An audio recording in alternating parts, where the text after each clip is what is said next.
Umurgas pagasta cilvēku sirdis, mieru un izlīgumu rod senos dievnamos, kas rotājot ainavu un dodot mierinājumu un ticību, aicina savas draudzes ļaudis.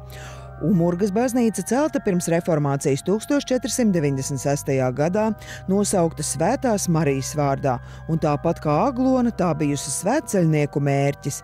Pirms Marijas debesu braukšanas dienas uz Umurgu plūduši svētceļnieku tūkstoši. Nāca reformācijas laiks, Umurgas draudze kļuva par evaņģēliski luterisku. Arī mūsdienās baznīca lepni paceļas virs Umurgas panorāmas. Pirms pāris gadiem sirds cilvēks Jānis Lancers par saviem līdzekļiem veica plašus remonta darbus. Baznīcā svētdienās notiek dievkalpojumi un tiek rīkoti daudzi koncerti un pasākumi. Augstrozes baznīca stāv gleznainā vietā netālu no Augstrozes Lielezera. To 1859. gadā cēlusi baronu Gersdorfa dzimta. Padomlēkos baznīca izpostīta un tajā ierīkota lobbarības graudu noliktava.